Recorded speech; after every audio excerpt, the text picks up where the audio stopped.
nameless place in a nameless year. A world without right angles or plane surfaces. This is its only geometric line, the horizon that closes it off from the rest of the world. Until at last, one southern summer's day, Europe and its hard, shining reason arrive. And the nameless year is 1788, and the nameless place begins to become Australia.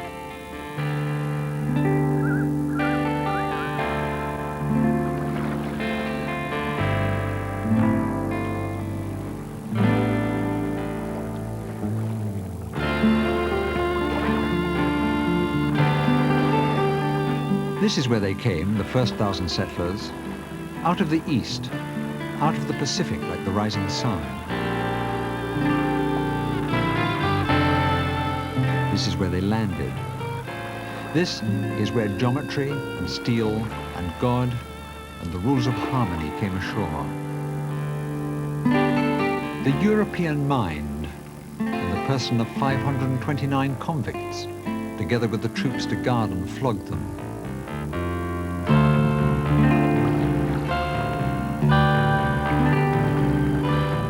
Sydney Harbour. This is where our journey begins, where Australia began.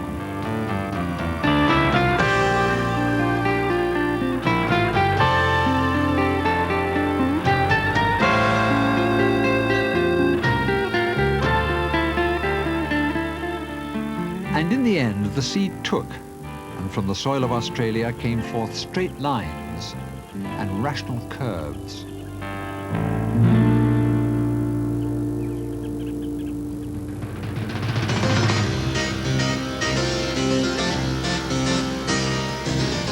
Solids of the most intricate and sophisticated geometry.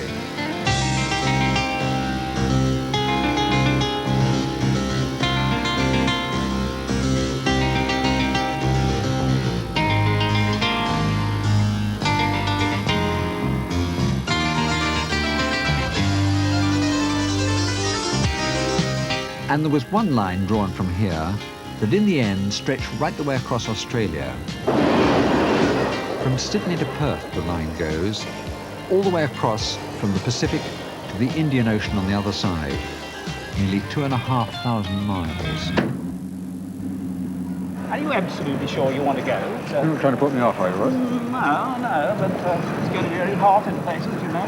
And you got your snake bite remedy, by the way? You're not serious, we don't have snakes, though. It took 120 years to build on and off, and this is the train that runs it, the Indian Pacific.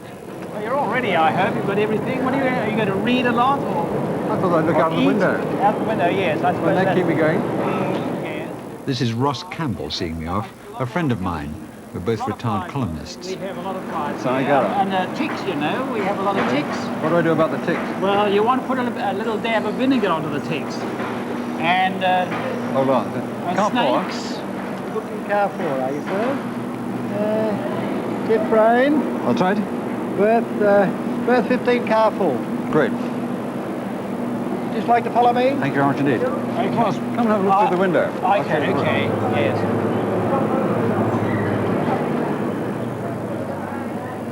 Ah, hello there.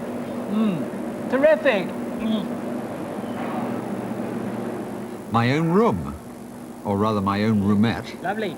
Folding bed, folding wash basin, folding lavatory. All human life is here. You're not supposed to use that in the station.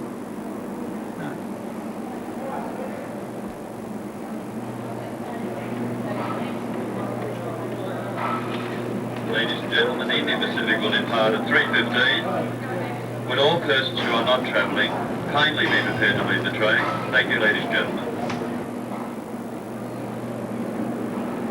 I think this is double glazing, isn't it? I can't hear you, Ross. It's double glazed. What? No, cool. It's air conditioned. Oh, that's all right. It's been a pleasure.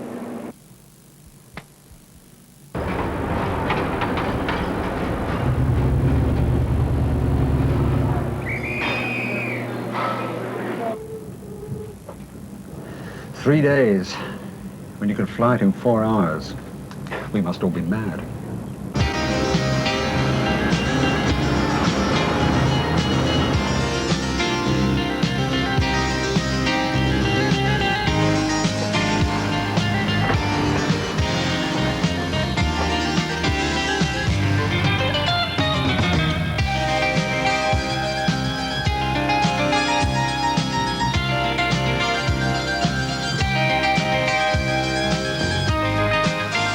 It's a dinosaur, this train.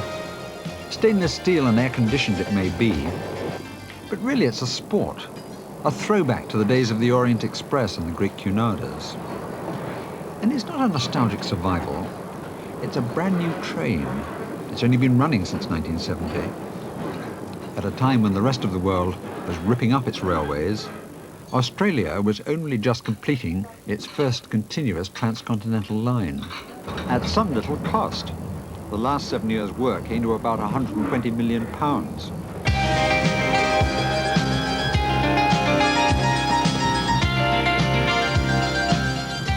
The first bit to be built in the 1850s went 10 miles up the harbour, and already it looked like a dinosaur to some.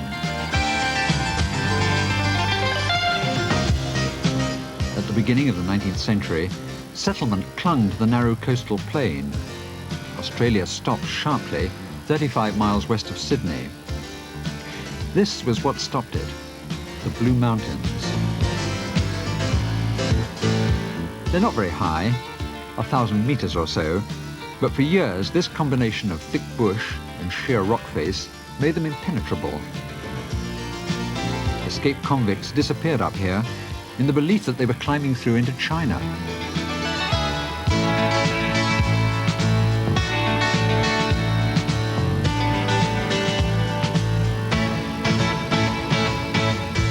These are the last hills we crossed for 2,500 miles. Stockbroker belt, I suppose, since the railway came through in the 1860s. But still densely forested with eucalyptus and dark ironbarks. Still alive with birds as brilliantly coloured as children's comics.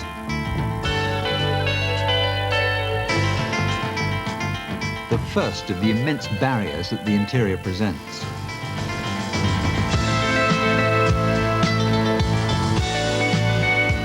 Hard country for the railway engineer. We get down the sheer cliffs on the far side by way of a chain of tunnels blasted through the solid rock.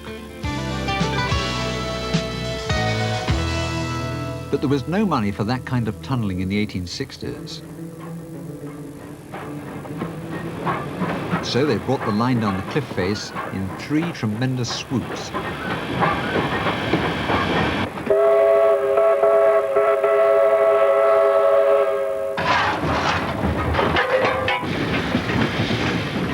The old trains would come down here, stop at the buffers, switch the points, and reverse out down the middle gradient.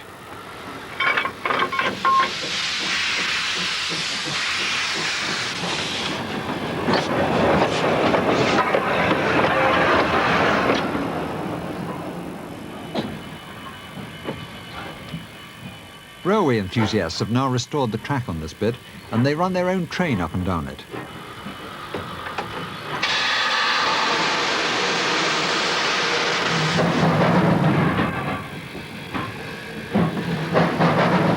A lot of them are professional railwaymen of diesels and electrics. A real busman's holiday.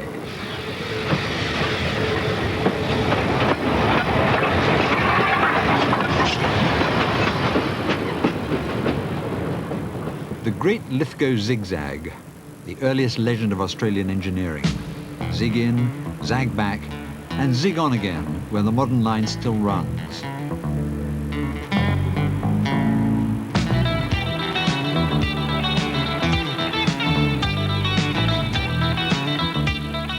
We're through the mountains now, and the west lies open before us. Rich lands we're entering here. The first gold in Australia. That's what brought the settlers. Then the gold ran out, and the prospectors turned to farming instead. Wheat, wool, fruit, vines. That's what brought the railway. They called it the Westward Thrust. and they were thinking of the westward thrust across America. Banjo Patterson, the man who wrote Waltzing Matilda, was born just down the line near Orange.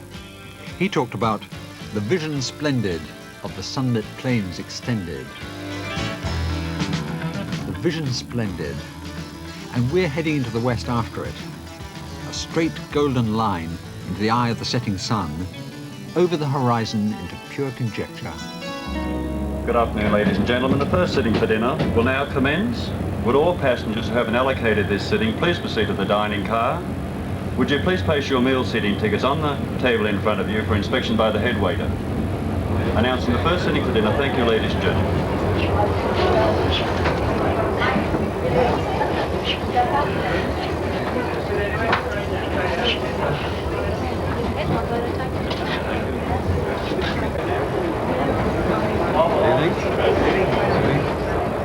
Great bit, sir.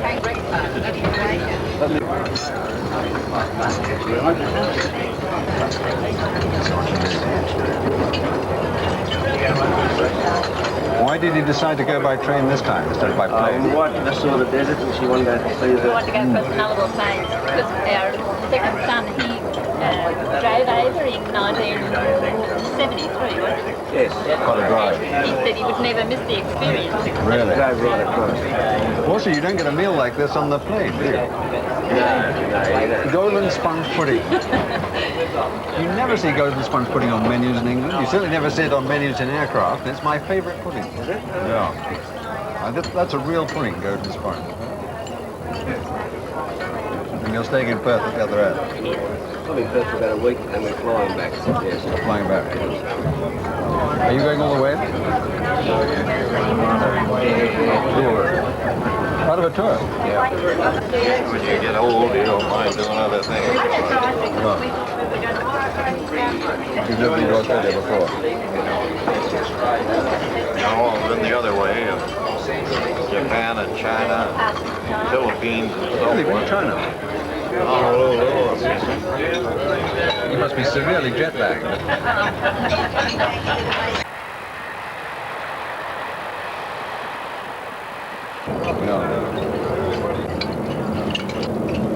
First time I've been on this train since 1949. Where are you going in 49? We went up to Foster. It was our honeymoon. Excuse me. Like golden sponge. What? Golden sponge? It's real pudding. That's sold.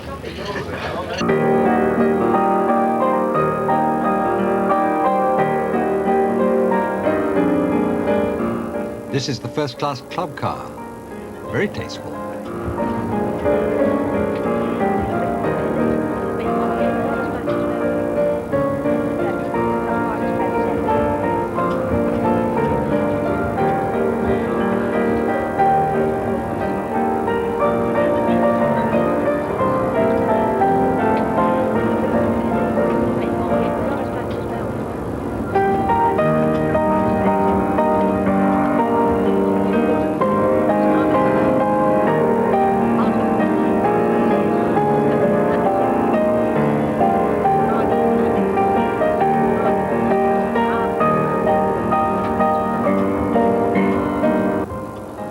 Monday, left Sydney.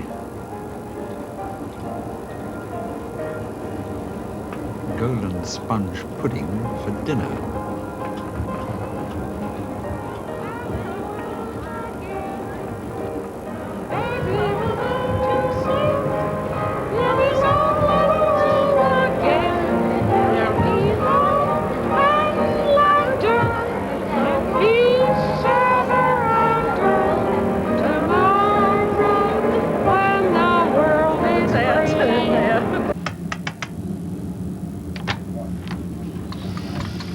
Let me tell you. Thanks so much.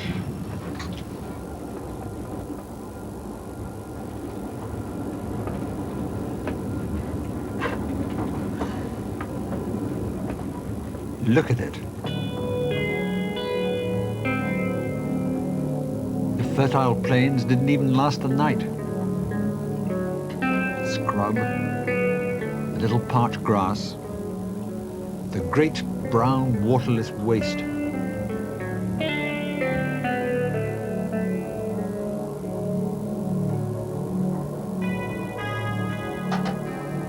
Some sort of stream back there. 7:30. Must be Menindee. My God, that was the Darling, one of the biggest rivers in Australia. I see why the great Australian explorers all grew beards. One glance in the shaving mirror and you might have missed the only water for the next 100 miles. And heaven knows what's going by on the other side of the train while I'm stuck here with soap on my face. Ladies and gentlemen, the second sitting for breakfast has now commenced. Last call for the second sitting for breakfast, thank you.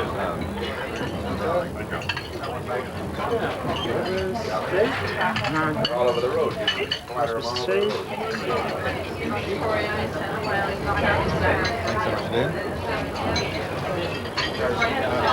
See those kangaroos this morning? Hundreds and hundreds of them. Oh, I didn't see that thing.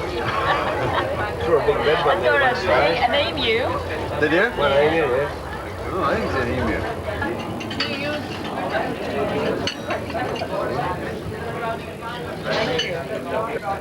Well, 2 beautiful eggs and I haven't got a bacon. Don't you wish you had some? No. Doesn't attract me at all, except the smell of it's so lovely.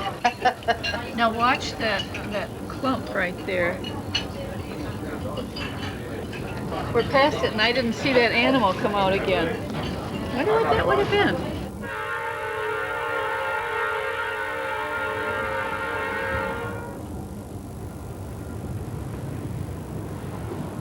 A world of dust.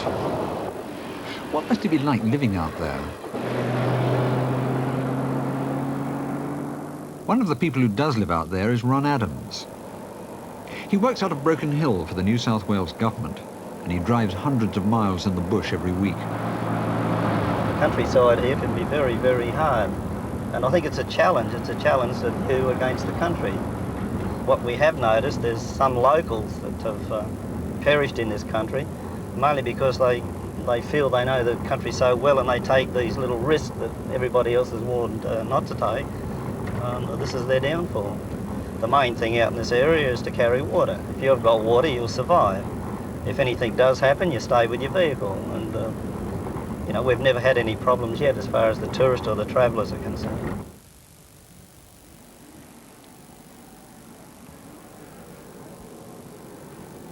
The ocean had been a terrible enough barrier for the early settlers to cross.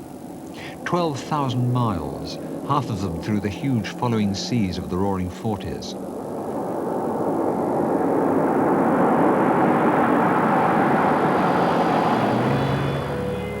But this ocean of land behind the mountains was even worse. In fact, it was impossible, even for a start, unthinkable. Ron, would you stop somewhere? Where, Michael? Anywhere.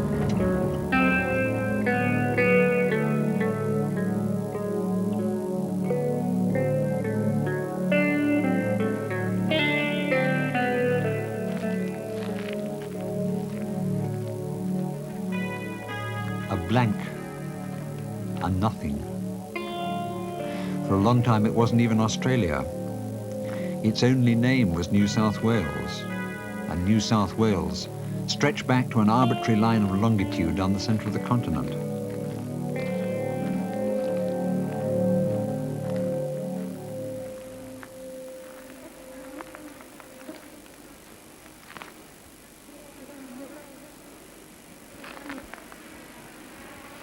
Michael!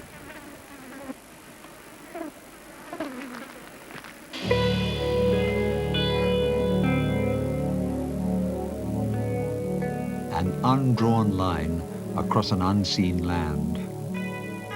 To the east of the line, nothingness. To the west, nameless nothingness.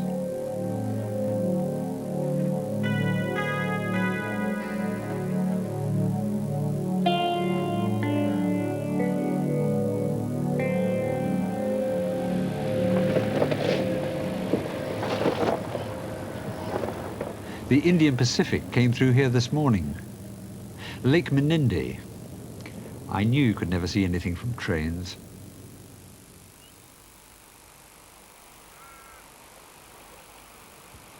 Water. It's like one of the huge mirages that haunted the old explorers as they staggered on from one dried-up creek to the next. They were obsessed by the hope of water. Water to drink and water to navigate. Because what they were looking for was the sea, the familiar, navigable sea, an inland sea on which they could sail across to the west. This isn't an inland sea. It's a man-made lake created by diverting the waters of the River Darling. It was the Darling that raised the hopes of the early explorers. No outfall could be found on the coast. It could only be flowing inland. When Sturt came through Menindee on an expedition to the centre, he was hauling a boat. But what he found in the interior was not sea. It was a desert so dry that the screws fell out of the boxes and the leads fell out of the pencils.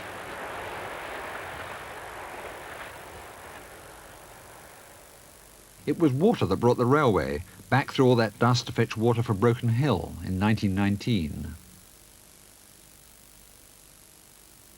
And water that brought the line on from Condobolin in 1927 to capture the wool traffic from the river steamers. There was already a line onwards from Broken Hill serving the mines, carrying first the silver, then the lead and zinc down to the smelters at Port Pirie.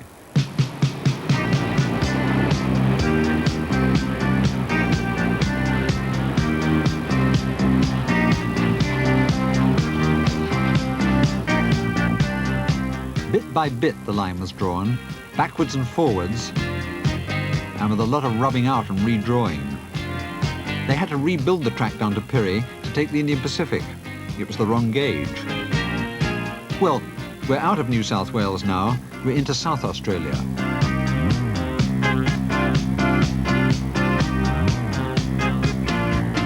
This is really another country coming out to meet us.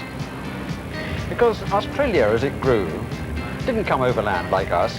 There was no railway, there was no road. Australia came round by sea and started out all over again on the coast. Each new colony pushed out separately into the interior under its own government and with its own ideas about building railways, among other things. This is Peterborough, our first stop in South Australia, and this is where the philosophies of Sydney and Adelaide finally come face to face.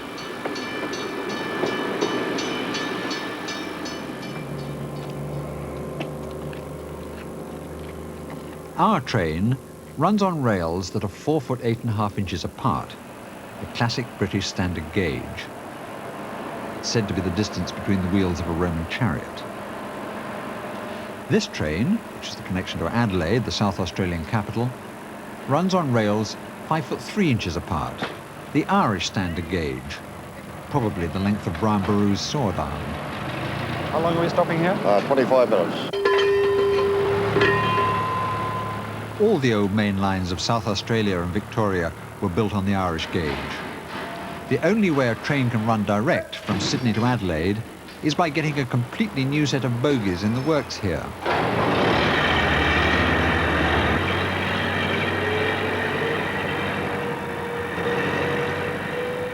How did they manage to start out English at one end of the line and end up Irish at the other? Well, it was like this. There was an Englishman, an Irishman, and a Scotsman. The Irishman was engineer for New South Wales, and he persuaded everyone to standardize on the Irish gauge, the mighty stride of Brian Boru. Then they cut his pay, and he resigned. The Scotsman, who succeeded him, persuaded New South Wales to go back to the original idea of standardizing on the British gauge, Roman chariot wheels, but they didn't manage to inform the other colonies in time.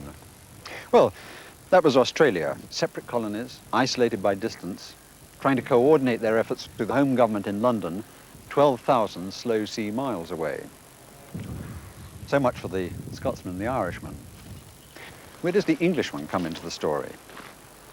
Well, I think it was an Englishman who persuaded South Australia, later on in the 19th century, to adopt a third gauge, 3 foot 6, narrow gauge. Here it is running inside the standard track. Cheaper to build, of course. The line down from Broken Hill was all narrow gauge until they rebuilt it to take the Indian Pacific. This was an entirely narrow gauge junction. Railways of Australia, says the sign. Because separate railways they remain.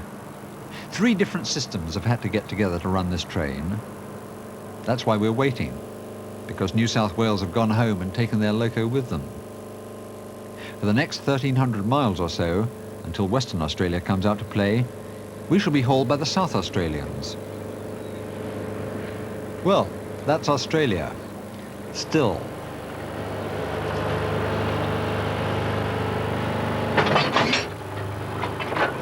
When you think about it, this smooth stainless steel train is like one of those bland joint communiques they put out at the end of some difficult and protracted negotiations. It's an enactment of national unity.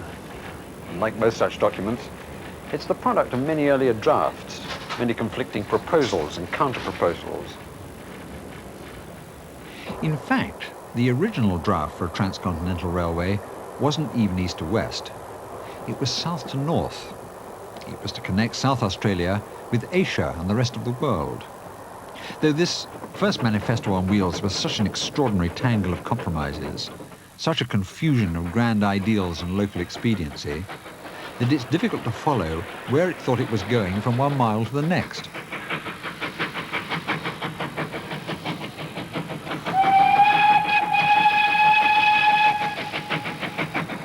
It set out from Port Augusta back here in 1878. It's going north, up to Darwin. The aim, said the governor of the colony when he cut the first sod, was to open up trade with India, China and Siam. Well, local steam enthusiasts have reconstructed this section of the old line, and it's not going north at all. It's going east. We're making a slight diversion on the way to India, pick up copper from the mines in the Flinders Ranges. But in fact, it was so expensive building the railway through these hills that it turned up and went back without ever reaching the mines at all. Just as well, really, they all went bust.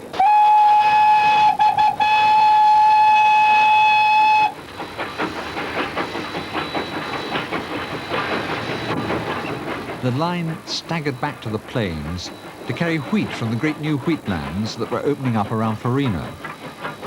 But by the time it got there was no wheat.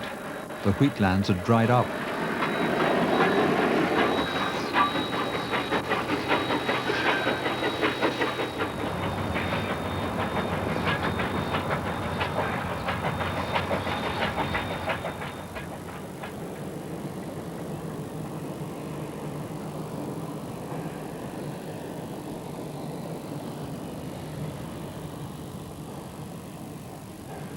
This is Quorn, where the restored steam line ends. Quorn was a railway town, the junction for passengers travelling through from Adelaide to the north.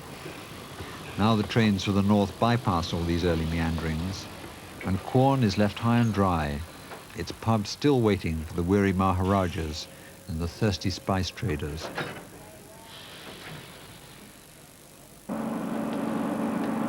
But there is still a train running north along the old line.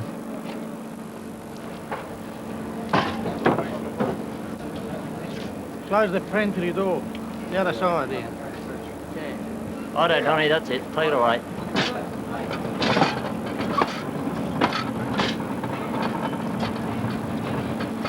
This is Marie, 180 miles to the north, where the new straight standard gauge line from Port Augusta ends, and you change at midnight onto the old original narrow gauge track.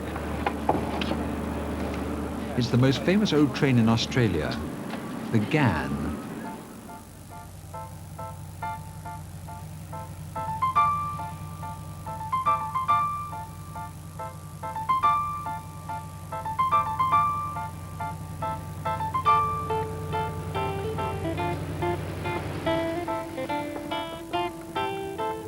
Morning, cup of tea for you. All human life here, too, but slightly more antique. What the Ghan is famous for, though, is its speed. We left Marie at midnight last night, and we're due to reach Alice Springs in the centre of Australia at breakfast time tomorrow, a schedule which means maintaining a cracking 17 miles an hour.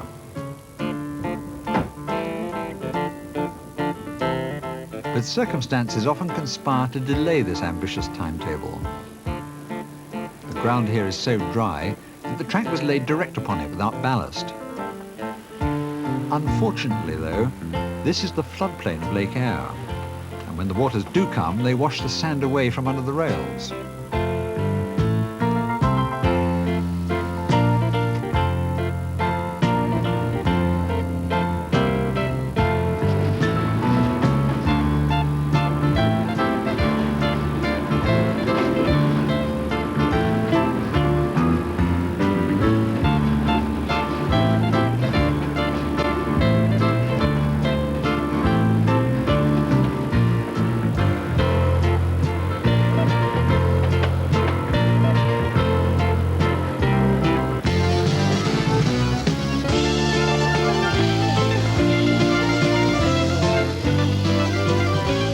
Sometimes the wind blows the sand over the rails.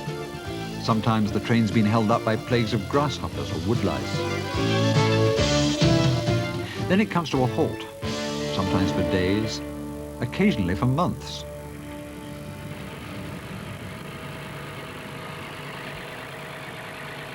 There's a story about a woman on this train who keeps asking the conductor what time they get to Alice Springs. Every time the train stops, she asks him. And the conductor begins to get a bit impatient. "What's the hurry?" he says. "We'll get there sometime in the next few days." So the woman says, "Look, I'm due to have a baby." "Well," says the conductor, "you shouldn't have got on the train in this condition." And the woman says, "When I got on the train, I wasn't in this condition." And when you look at the track we're travelling over, you can't help wondering if 17 miles an hour isn't reckless bravado. The geometry seems to be melting and buckling slightly in the sun.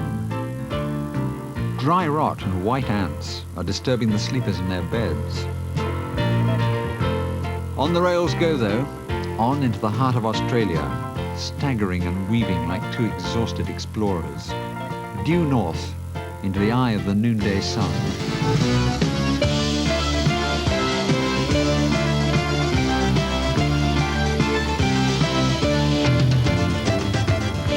The Ghan. An odd name. It's short for Afghan, because before there were cars and lorries in central Australia, they used camels. They imported them originally for the building of the first overland telegraph line along the same route as the railway. They spread and multiplied. In fact, Australia now exports fine thoroughbred racing camels to the Arabs.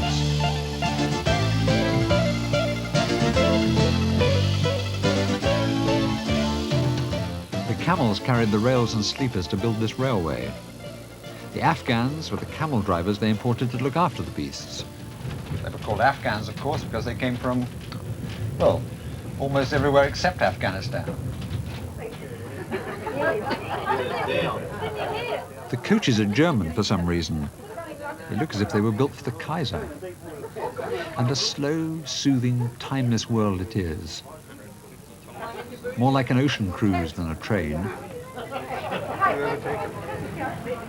They're doing 50. Right-hand wheels in the dirt, the left-hand wheels on what's left of the road, and just go like hell. Hope nothing's come over the hill, you've just gone over blind, you know. Just fly out. That's the times when we're really happy that we've drunk.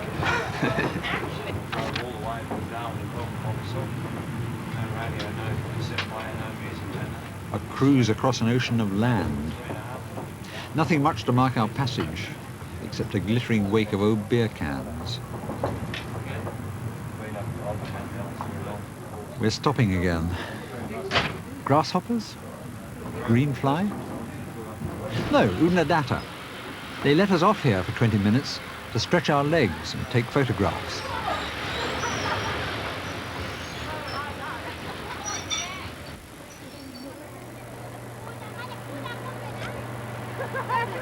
How old are you? 18. 18?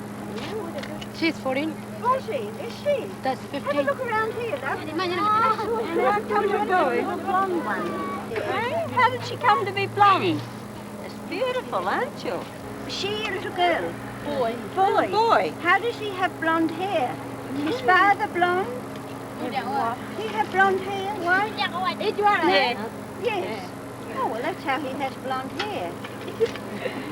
I was in Fiji. Do you know anything about the Fijians where they have dark curly hair? And I went along and one lady had hair as blonde as could be. What brought the line here? There's no copper, there's no water. Well, it was unemployment mostly. It was something to keep people going in the depression of the 80s. We haven't lost hope yet, though. Straight on for China at 17 miles an hour.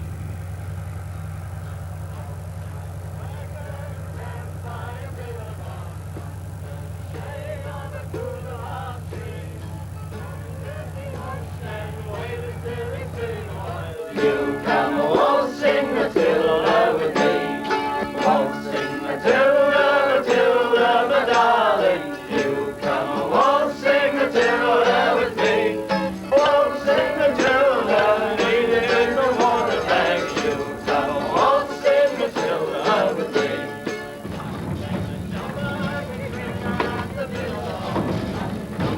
What?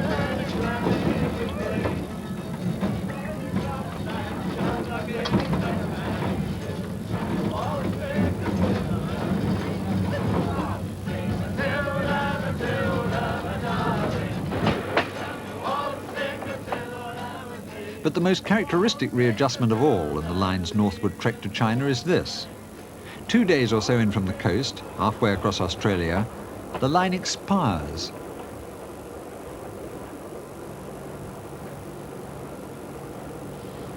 Where am I?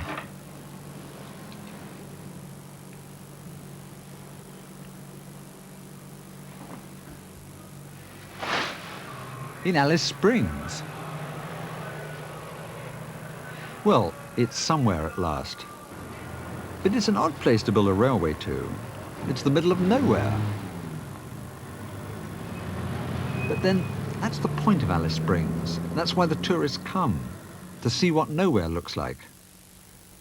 Alice Springs became somewhere for a very simple, but oddly circular reason. It was because the railway ends here. Before the line arrived in 1929, this area had a white population of about 40. And the railway ends here because, well, because if it wasn't going through to the north coast, and there was never any serious hope that it would, and if it was going to end in the middle of nowhere, and it was, then it had to end, well, somewhere. And this place was rather more somewhere than anywhere else, because there was a repeater station on the overland telegraph here, preserved now as a museum. And they built the repeater station here because in this dried up creek they found a water hole, a puddle of river around the base of this rock, left over in summer from the previous wet season. Now even the puddle's dried up. Only the water line on the rock remains. A dried up water hole. That's what we've been traveling towards for the last 800 miles.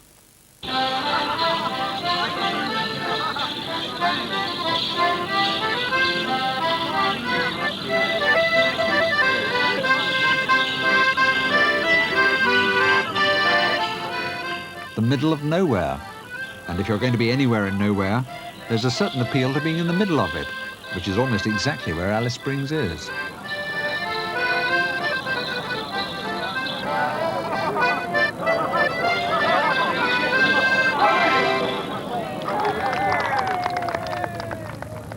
In fact, the dead centre of Australia is north of Alice, but for tens of thousands of tourists every year, the hub of the continent is this strange, bald, bulging navel 260 miles to the southwest.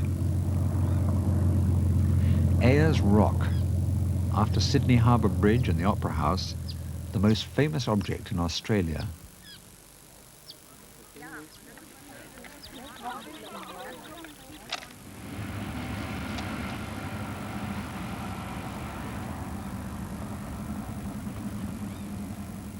I was flown out here by Erwin Glander, the chief reporter on the local newspaper.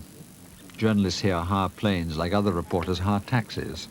Is there any danger that all those thousands and thousands of tourists could damage the landscape here? Yes, I think there's a very real danger. It looks to be a very tough landscape, but it's not. It's extremely fragile. A good example is a place on the southern side of the rock, which is called Erosion Gully, and it's a creek bed which now is there, and it is there as a result of people simply walking over the ground. The impact of their feet has created a small depression in the surface, and the water during rain cascaded off the rock, followed this slight depression and washed it out. So now there's a creek bed maybe 2 meters wide and half a meter deep, which hasn't existed before, so the environment of the rock in this small place has been changed. They gather for the moment of sunset. Many climb it. All of them take photographs of it, I'm sure of that. And they all stand in the same places? More or less, yes. They'll get shots just at the right moment. Yes, they try to. Yeah, they try to. They take them when the coach driver says it's the right moment.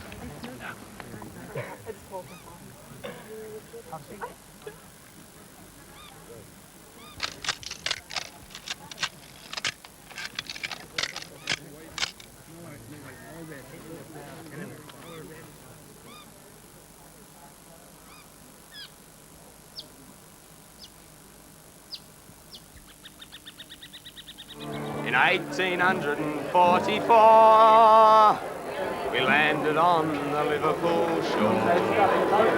Me belly was empty, me hands were raw, from working on the railway, the railway.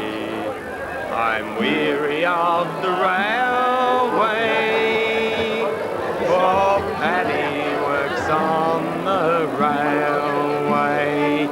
I was wearing corduroy breeches, digging ditches, rolling switches, rolling bitches. I was working on the railway. 1845, when Dan O'Connolly was alive. Dan O'Connolly was alive and working on the railway. The original transcontinental line running north out of Port Augusta died in the desert like an exhausted explorer. By this time, anyway, the new transcontinental line had long since struck out from Port Augusta westwards. It wasn't going to India, China or Siam. It wasn't going to pick up copper or silver or cattle. The Indian Pacific runs west from Port Augusta purely for political reasons, to tie Australia together. It was the inducement to Western Australia, remote and isolated, to enter the Federation.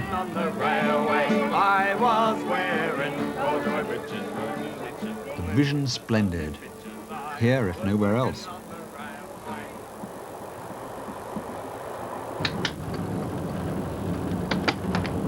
Morning, sir. How are you? Where are we? Just past Uluru.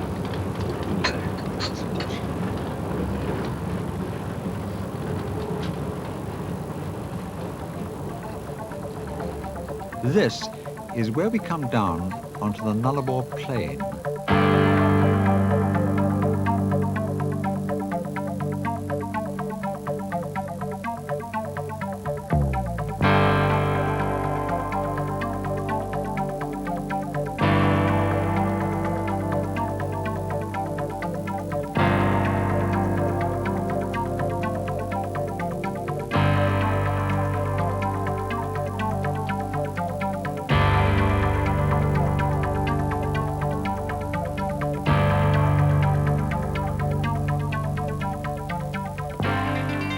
Nullarbor, no tree.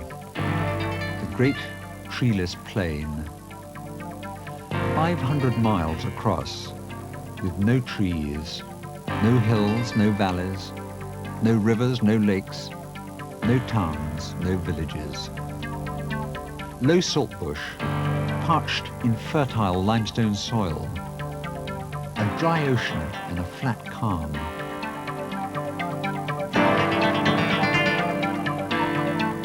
Nothing, except the geometrical line of the railway itself.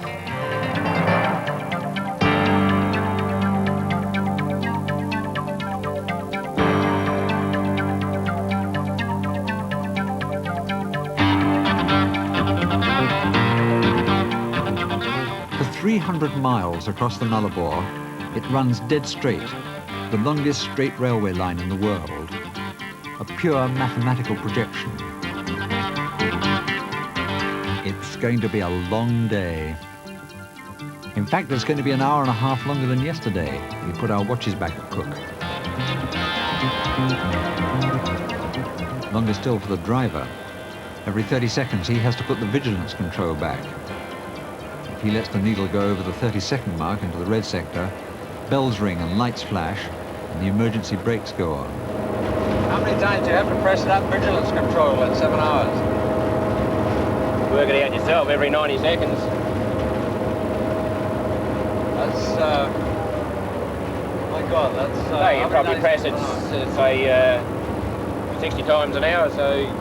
60 times out times 7, that's about 400 400 times. Yeah, 400 times in a shift. Do you ever fall asleep on this stretch? Oh, no, we're not allowed to do that. I see there are quite a lot of nests in the telegraph poles. Yeah, the only sort of trees we've got around here for the crows to nest in. I can't think what the birds did before they built the railway line. Well, they must have had trouble.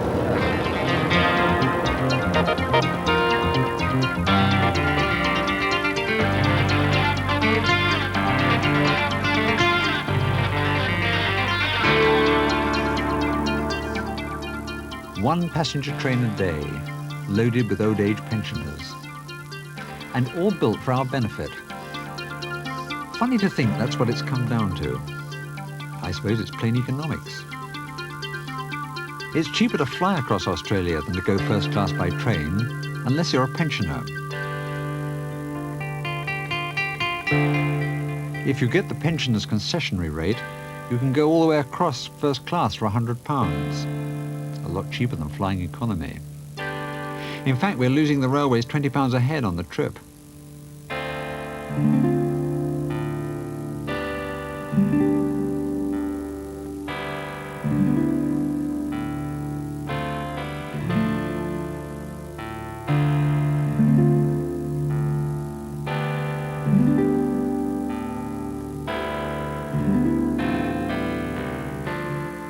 Freight, this is what makes the money.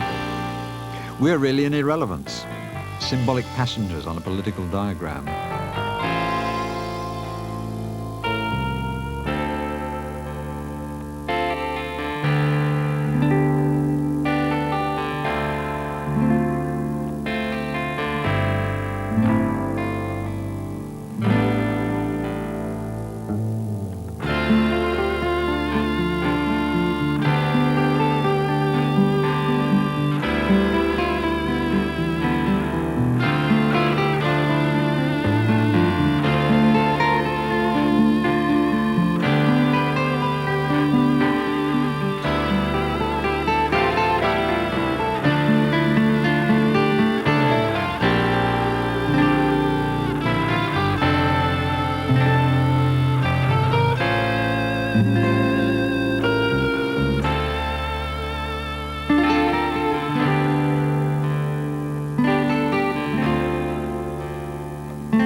Hi, you're the guard. That's right, I am, yeah. I've been listening to you on the intercom. You're a pom, aren't you? That's right, from Skipton in Yorkshire. Ah.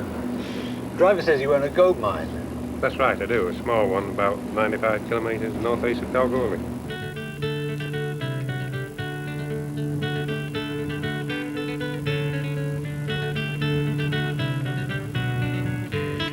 Gold, a gleam of light from underground. It shaped Australia almost as much as the golden sun above. Gold and the hope of gold. Gold fever once raged right across this part of Western Australia. This is Broad Arrow, or it was, a town of 2,000 people with 8 hotels, 2 breweries and a stock exchange. Now there are prospectors out in the bush all around again. Some of them, like Dave McCartan, the railway guard, just come out at the weekends. They watch each other like hawks. They note every new scratching at the earth. There was a man and his fiancée that went out driving together. And when they came back, they fetched 2 or 3 bucketfuls of dirt. And in the dirt was somewhere like 150 ounces. It was 2 or 3 days before they were setting off on the honeymoon. They went to Melbourne, and the miner there caught pneumonia and died. And his new wife could never find the place again, and as far as I know, that place had never been found. I've been myself.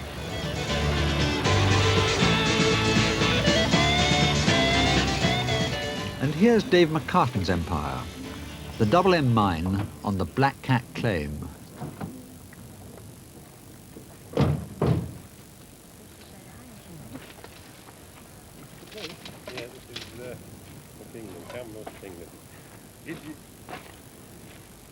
Hello. Hey. Hi. Right, how you going, Dave? All right, Laurie. How's yourself? This is Laurie Morgan. He's my partner in this. How do you do? job. Nice to meet you. This is his wife, Betty. Hello, nice to meet you. And this is Carol, my wife. Hello, how are you? Nice to meet you. Did you build this place, Dave? Yeah, it's Laurie and I built it. What are they? Oh, just any old tin. That's a cyanide drum, straightened out. Are we going down the mine, Dave? Yes, we'll go down about 10 or 20 minutes. Well, better change, hadn't I? It's be dirty down there. Oh, I should do, yes, it will be dirty. Yeah. What I don't understand is how you ever found the place. We got this book, this one here, the list of cancelled gold mining leases. Yeah. And we looked for a place which had a low tonnage Yeah. and a high ounces. Yeah. And as we looked through it, we came across this one, the Black Cat, which has 30 tons for 245 ounces. That's very high indeed, isn't it? That's very high. That's rich, yeah. I see, that was 1937 he did that. That's right, yeah. Why did he pack it in? Why didn't he go and work it? Oh, I should think when he found that he wouldn't want to work anymore. Oh, railway sleepers, aren't they? That's right, bottom of the Commonwealth Railway. Can't get away from the railways, can you? Yeah. No snakes down there, are there, Dave? Yeah, there's a couple of redbacks down there. Redbacks, what are they? They're spiders, and they'll hurt you if they bite. And if they do bite, don't you fall, because I'm going to be below you, and it's a long way down.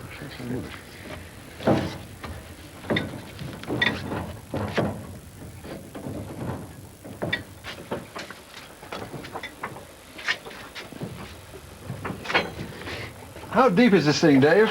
About 35 foot my from the gosh. top.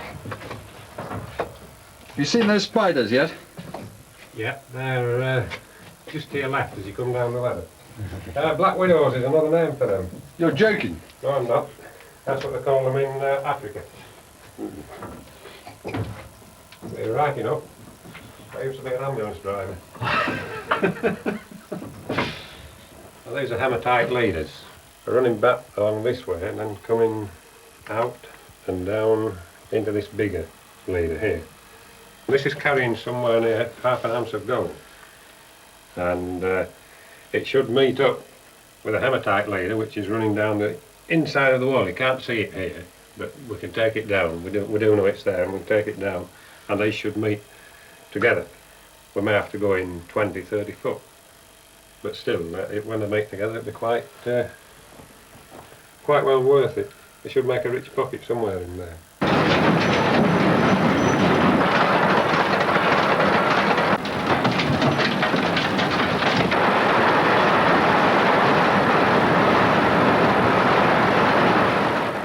Gold set the final seal on the Commonwealth of Australia. It was the goldfields that brought the line these last 400 miles between Kalgoorlie and Perth. It was the gold miners who voted Western Australia into the Federation.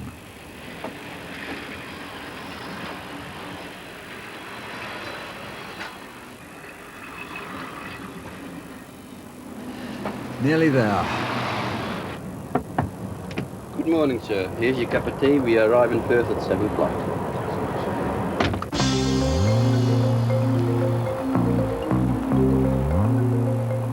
Another Australia altogether, reaching back from another sea. A mirror image on the other side of the great emptiness. A humanized landscape once more, clinging on to the other edge of the continent. With vineyards, comfortable outer suburbs, commuters with offices to go to, and trains with small aspirations to get them there.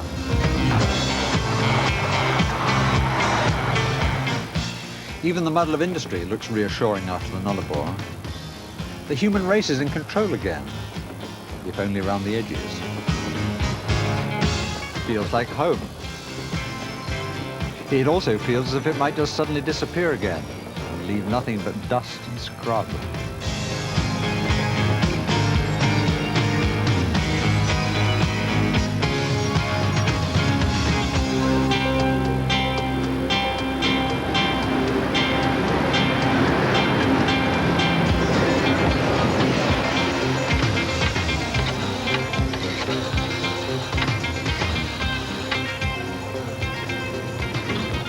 Hi, it's me. I've arrived, I think.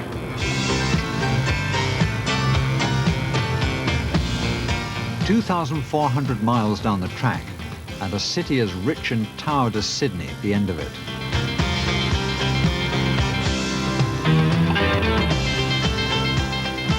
All this wealth is new. It's minerals, huge deposits of iron ore above all.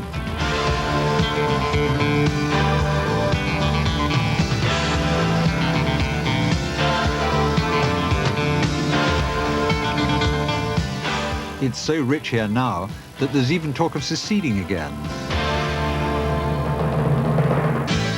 Another shining new city, but only after such a huge and ancient emptiness.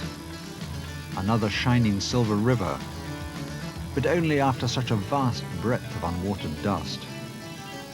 Another ocean. The Indian Pacific. It's a good name. One straight human line from the sunrise to the sunset.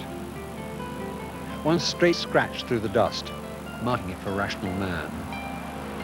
And all the rest of it, much the way it was when those first settlers, with their geometry and their shackles, came round the bend of the world.